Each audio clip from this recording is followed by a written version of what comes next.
السلام علیکم ویورز، کیسے ہیں آپ سب؟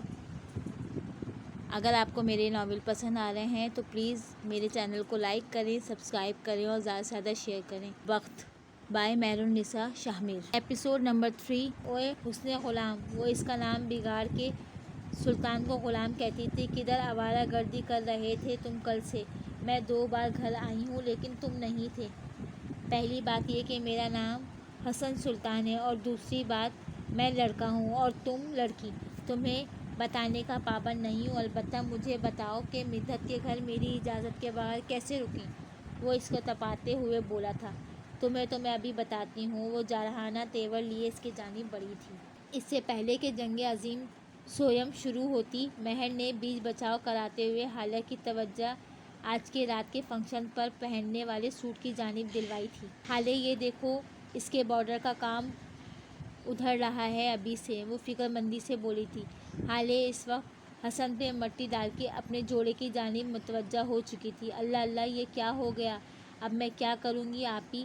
آپ نے تو اس وقت کیوں نہیں چیک کیا تھا؟ میں چھوڑوں گی نہیں اس ڈیزائنر کو۔ وہ سخت غصے میں آ چکی تھی۔ حسن کوئی میسج دیکھتے ہوئے کمرے سے جا چکا تھا۔ حالیہ، کوئی بات نہیں، تم کوئی دوسرا سوٹ پہن لینا، مہر نے بڑے آرام سے حل بتایا تھا۔ نہ تو بی بی، تم نے آنکھیں ادھار دے رکھی ہیں، کسی کو خود دیکھ لیتی۔ اماں یار، میں غم میں ہوں، وہ رہانسی سی بولی۔ ہوں، کوئی غم نہیں، ناشکری ہو تم، وہ بڑبڑائی تھی۔ آپی، تھیم ویڈنگ ہے، یہ سب لڑکیاں شاکنگ پنک پہن رہی ہیں، میرے پاس بس یہی سوٹ تھا اس کلر کا۔ وہ سر پکڑے بیٹھ چکی تھی۔ حسینہ بیگم حالیہ کو اپنے حال پر چھوڑ کر کچن کی طرف چلی گئی تھی۔ رات کا کھانا تیار کروانا تھا۔ لیکن حالہ، یہ تو مرجنڈا پنک ہے، وہ حیرت سے بولی تھی۔ دراصل حالیہ کو رنگوں کے صحیح نام نہیں آتے تھے۔ ہاں، آپ میری تصحیح کروائیں، مسئلہ نہ حل کیجیے گا۔ وہ پیر پٹکتی ہوئی وہاں سے نکل گئی تھی۔ پیچھے مہر ماں گہری سانس بھر کے رہ گئی تھی۔ ایک تو رات کی نیند پوری نہیں ہوئی تھی، دوسری ہارون سے ناراضگی، اور تیسرا اس کا جوڑا خراب ہو چکا تھا۔ اس کا دن ہی خراب تھا۔ مدحت کی مہندی کے فنکشن اس کے گھر کے لان میں ہی ارینج کیا گیا تھا۔ چونکہ یہ تھیم ویڈنگ تھی، سو سب نے اسی لحاظ سے لباس پہن رکھے تھے۔ حالیہ نے سب سادہ سوٹ کے ساتھ شاکنگ پنک کامدار دوپٹہ پہن رکھا تھا، جو کہ اس نے اپنے جہیز کے کپڑوں سے نکالا تھا۔ یہ بات اماں کو پتہ نہیں تھی۔ بال کرل کر کے کھلے چھوڑ دیے تھے اور موڈ سخت خراب تھا۔ اس کے برعکس مہر ماں نے شاکنگ پنک شارٹ شرٹ کے ساتھ سبز دوپٹہ اوڑھ رکھا تھا اور بہت اچھے موڈ میں تھی۔ حسن اور مہر ماں کی کسی فیملی کے ساتھ خوش گپوں میں مصروف تھی۔ مہر ماں نے کئی بار اس کو بلانا چاہا لیکن بے سود۔ اب وہ منہ سجائے ایک کونے میں الگ تھلگ بیٹھی تھی۔ ہارون کے رات ہونے والے رویے کے بارے میں سوچ رہی تھی جب ہارون نے دور سے اس کو وہاں بیٹھے دیکھا اور قدم قدم چلتا اس کے پاس جا رکا تھا۔ وہ اس کے قریب پہنچ کر اس کے ساتھ بیٹھ چکا تھا۔ حالیہ اس کی موجودگی محسوس کر چکی تھی، دل میں خوش بھی ہوئی تھی، مگر ظاہر نہیں ہونے دیا تھا۔ اب بھی ناراض ہو؟ نرمی سے پوچھا گیا تھا۔ وہ سیدھا پوائنٹ پہ آیا تھا، مگر جواب ندرا۔ آئی ایم سوری حالیہ، ریئلی سوری۔ مجھے یہ نہیں کرنا چاہیے تھا یار، بس غصے میں تھا۔